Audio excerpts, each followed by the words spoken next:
पता नहीं चल रहा है रमा, करूं तो क्या करूं। आज मेरे कारण केलुस्कर गुरुजी के साथ ये सब किया उन लोगों ने, और इतना ही नहीं, धमकी देके गए हैं जितने भी मेरे परिचित हैं उन सबके साथ ऐसा ही कुछ करेंगे, सबको परेशान करेंगे। लेकिन क्या करेंगे पता नहीं। कैसे रोकूं मैं उन सबको? और मेरे कारण कोई परेशान होगा ये मुझे नहीं चलेगा। एक तरफ ये सब चल रहा है, दूसरी तरफ आनंद भैया है जो कुछ भी समझने को तैयार ही नहीं है। देखिए, बहुत आसान है। क्या आसान है? केलुस्कर गुरुजी से सीखिए। जिसके हाथ में कालिक हो उसका सामना हाथ में पानी लेकर कीजिए, फिर उसके हाथ की कालिक भी धुल जाएगी। फिर ना कालिक बचेगी और ना ही किसी को लगेगी। आप खाना खाने आइए। आप रहेंगे तो आनंद भैया और बाबा आपस में बहस नहीं करेंगे। आप आइए, मैं खाना लगाती हूँ। आता।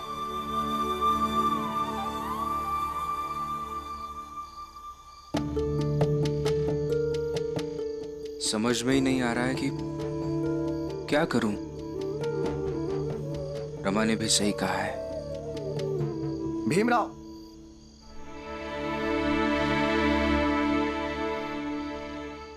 अब एक ही उपाय है मेरे पास तुम्हारी समस्या का। इस चिट्ठी में लिखा है हमने, इसे पढ़ लो और फैसला कर लो कि तुम्हें क्या करना है। तुम्हारे फैसले का इंतजार रहेगा हमें। लेकिन एक बात तो बताइए, ये किसने?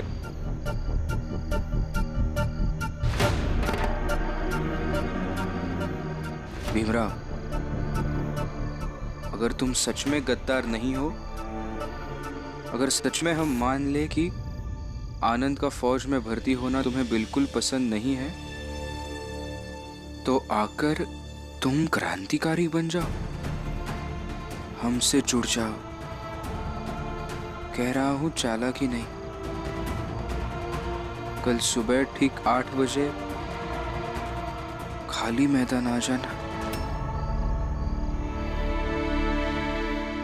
दे आई चिट्ठी? हाँ, दे आया। लेकिन जोशी जी, आपको क्या लगता है भीमराव वहां आएगा? वो तो पता नहीं,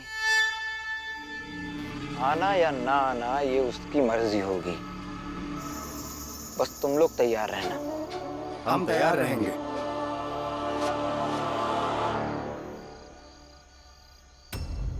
फुड़िया, ए फुड़िया, फुड़िया उठ।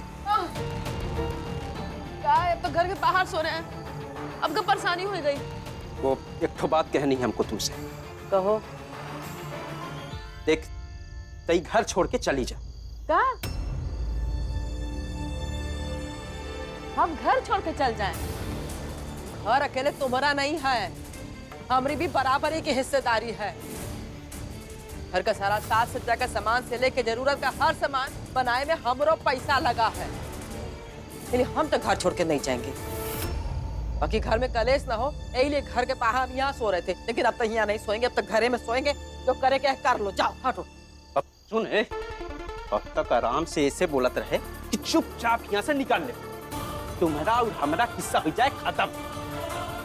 लेकिन लागत है कि तुम तमाशा चाहत हो, तो ठीक है, हम रात भर इंतजार कर लेते हैं। और अगर तुम ना गई तो सवेरे सामान निकाल के फेंक देंगे, समझे?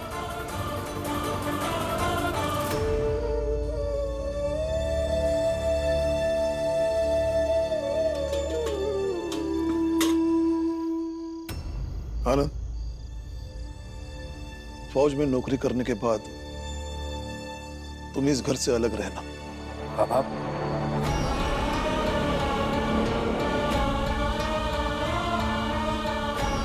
क्योंकि तुम यहाँ रहोगे तो तुम्हारे किए की सजा सबको मिलेगी।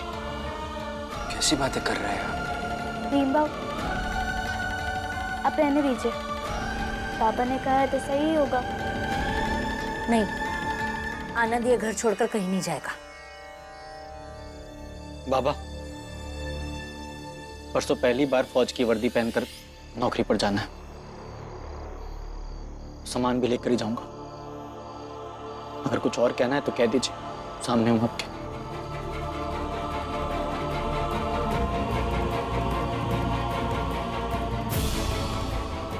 आनंद चला जाएगा तो आनंद को जो तनख्वाह मिलेगी वो भी नहीं मिलेगी मुझे। आनंद कहीं नहीं जाएगा ये घर छोड़कर।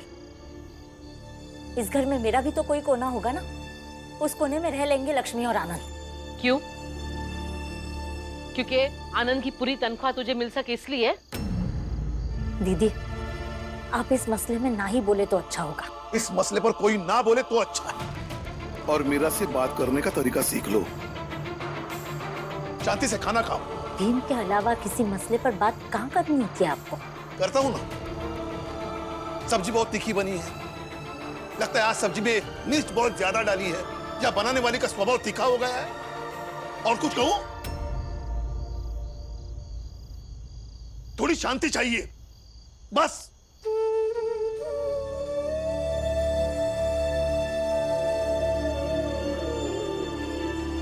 अगर तुम सच में गद्दार नहीं हो, अगर सच में हम मान ले कि आनंद का फौज में भर्ती होना तुम्हें बिल्कुल पसंद नहीं है, तो आकर तुम क्रांतिकारी बन जाओ।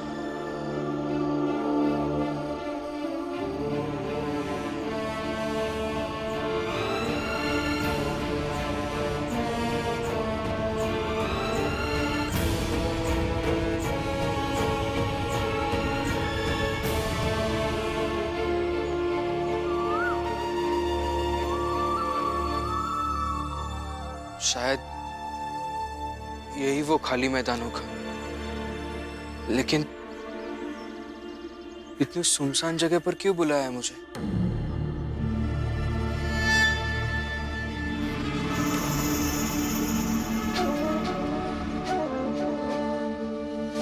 बधाई हो भीमराव कि तुमने हमारा प्रस्ताव मान लिया।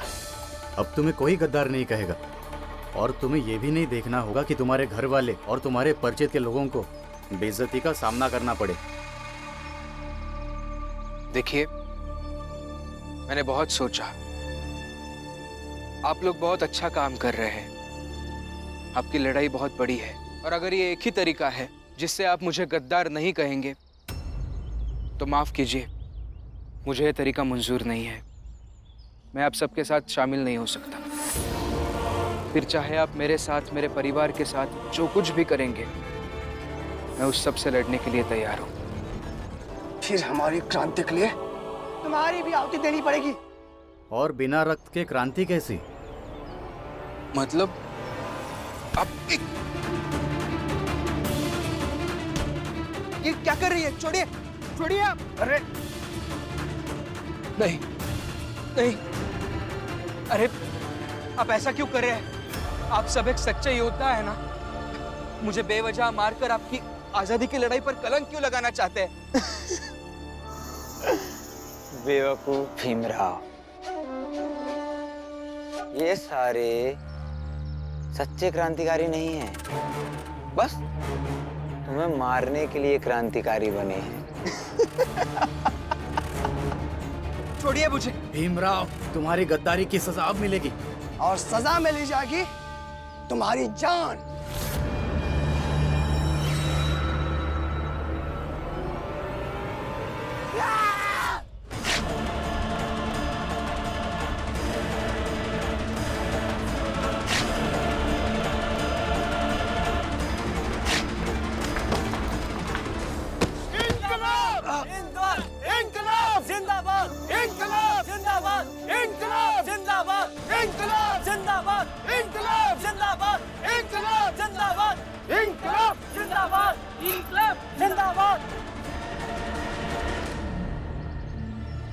ये लोग कहां से आ गए यहाँ? रमा, तुम यहाँ कैसे?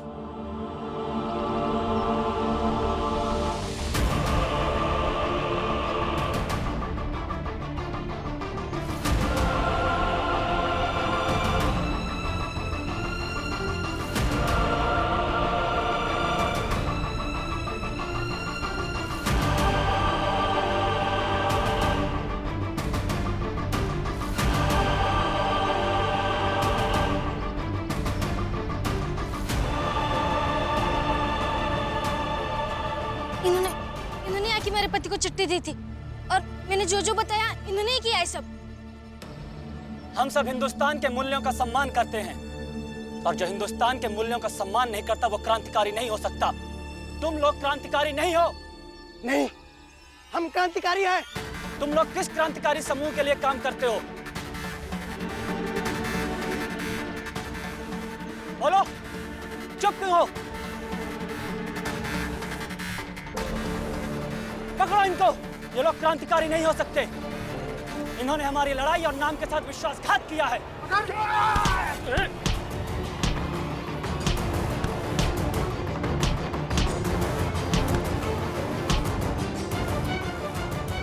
अब इस रमा ने इस प्लान का भी गुड़ गोबर कर दिया।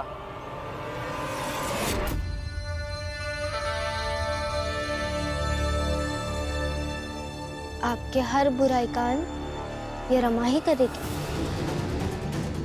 वैसे क्या देख रहे? सच कह रही हो। और ये भी सच कह रही हो कि उन गुंडों को नकली क्रांतिकारी बनाकर आपने ही भेजा होगा ना?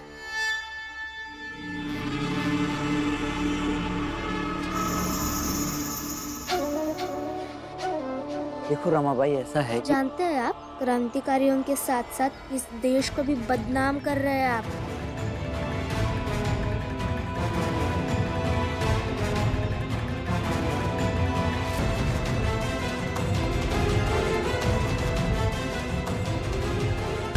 क्रांतिकारियों को बदनाम करते हो, हैं? आज छोड़ेंगे नहीं तुम्हें। अरे दादा, ऐसा मत कीजिए काका। सुनिए। अरे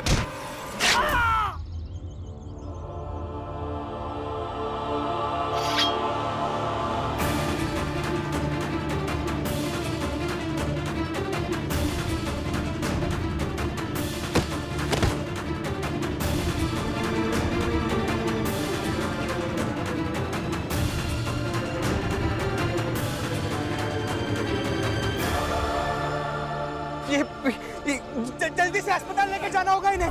चलिए। नहीं, अस्पताल नहीं जाऊंगा। लेकिन क्यों?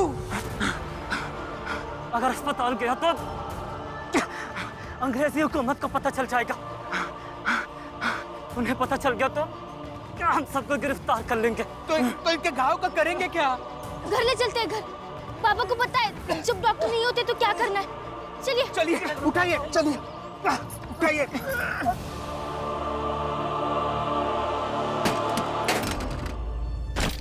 ये रहे रात भर का समय तुमका कि बिना हंगामा किए चुपचाप निकल ले हो यहाँ से। लेकिन तुम्हारी समझ में नहीं आवा, हाँ? तो अब हंगामे सही, हाँ? चल उठा अपन सारा सामान और निकल यहाँ से। जौन घर का एक एक सामान अपनी मेहनत से जोड़े रहे, जौन घर में मरते दम तक रहेगा सपना देखत रहे, तुम एक के रात में हमें वो घर छोड़ के चले जाने का फरमान दे दो और हम घर छोड़ के चल जाएं। नहीं हो सकत। तू नहीं छोड़ेगी ना तो धक्के मार के निकाली जाएगी, समझी? चल निकल यहाँ से। जोखू, ये तुम गलत कर रहे हो। अरे तुमका कौन बात का बुरा लग रहा है रे? अरे तुमका तब खुश होने का चाहिए कि जेके संग तुम्हारा यासियां चलत रही, वो बेघर होई रही, तब बिना कोनो रोक टोक के ना अपन प्रेम लीला चलावत रहा। बहुत हो गई तेरी बदतमीजी, अभी बताता हूँ। तेरी बदतमीजी अभी बताता हूँ। चलो, क्या कर रहे हैं? छोड़ो काका, मेरी बात तो सुनो जोखू। बाबा, नहीं काका। पापा इनका इलाज कीजिए, ये घायल है। क्या हुआ? पेट में लगा है। बाबा, अस्पताल नहीं लेके जा सकते, आप इलाज कीजिए। कोई काट लेकर आओ, जल्दी जल्दी जल्दी। आप ठीक हो जाओगे। आहिस्ता आहिस्ता, चलिए चलिए। बैठिए बैठिए, आराम से।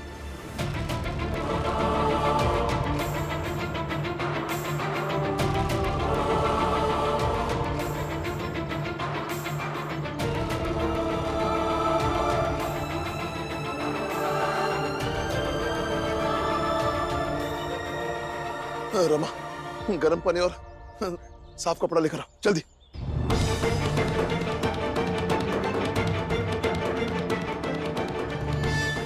चल के नरोत्तम जोशी से कहते हैं अभी अंग्रेज अधिकारी को भेजे यहाँ, रंगे हाथों भीम पकड़ा जाएगा।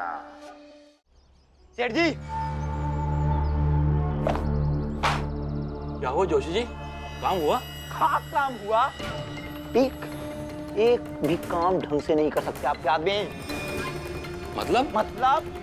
मतलब मूर्खों की फौज पाल रखी है आपने। चुटकियों में रमा और भीम ने पकड़ लिया आपके आदमियों को। लेकिन अगर उन्होंने हमारा नाम किसी को बता दिया तो?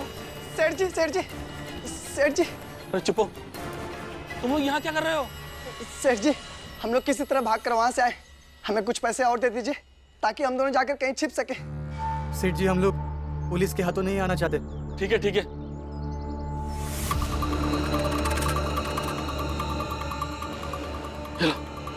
और यहाँ से भाग जाओ, कहीं जाके मर जाओ, लेकिन पुलिस के हाथ मत आना और किसी को भी मेरा नाम मत बताना।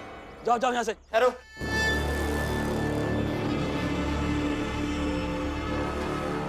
तुम दोनों को क्रांतिकारियों ने पकड़ा था ना? तो फिर छोड़ कैसे दिया? छोड़ा नहीं उन लोगों ने, बल्कि हम लोग उनके एक आदमी को घायल करके भाग आए।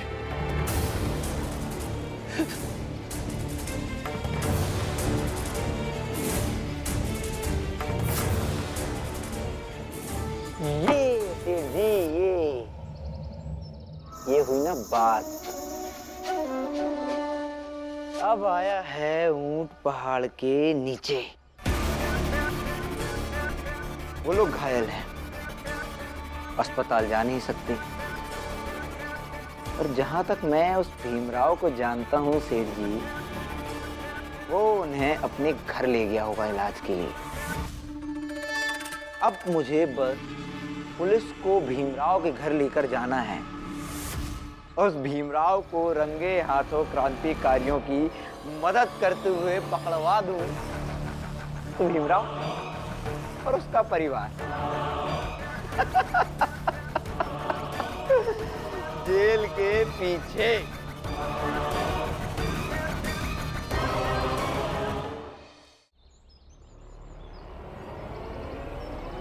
आप कहाँ जा रहे हैं? आप कहीं नहीं जाएंगे यहाँ से। तुम कहाँ जाते हो? मैं कभी पूछता हूँ कि तुम कहाँ जा रहे हो? हाँ? तो मैं कहाँ जा रहा हूँ तुम पूछने वाला कौन होते हो? मैं जा रहा हूँ। नहीं, आप कहीं नहीं जा रहे। अरे मत छोड़ो मेरे। अरे छोड़ दूंगा, लेकिन आप कहीं नहीं जाएंगे। अरे यहाँ एक आदमी घायल पड़ा है, उसका इलाज हो रहा है और ये बात किसी बाहरी को नहीं बतानी है। अगर मैं बता दिया तो तुम क्या कर लोगे? हितेश, ऐसे कैसे बताएगा? हाँ, जो क्रांतिकारी हर समय अपने देश के लिए अपनी जान बाजी पे लगा सकते हैं, वो अपने दोस्त को बचाने के लिए क्या कर सकते हैं वो तू सोच ले, बाद में जा, समझा? और आनंद, यह तुम्हारा भाई क्रांतिकारी की मदद कर रहा है और तुम फौज में भर्ती होने जा रहे हो? क्या बात है, मतलब तुम दोनों भाई किसी न किसी के लिए गद्दार हो। भीम गद्दार नहीं है।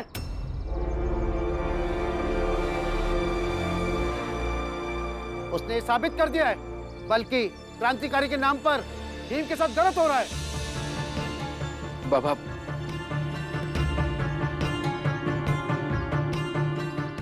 और गद्दार मैं भी नहीं हूं, क्योंकि अब तक वर्दी पहनकर फौज में शामिल नहीं हुआ। वर्दी लेने जाऊंगा अब।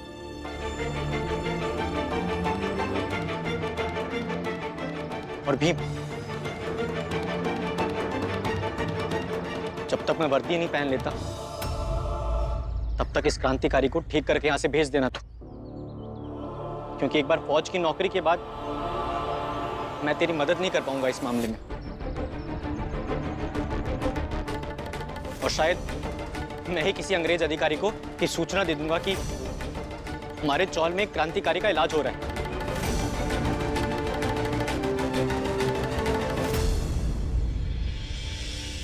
और ये मेरा फर्ज होगा भीम, क्योंकि तुझसे और बाबा से यही तो सीखा है कि फर्ज सबसे बड़ा है।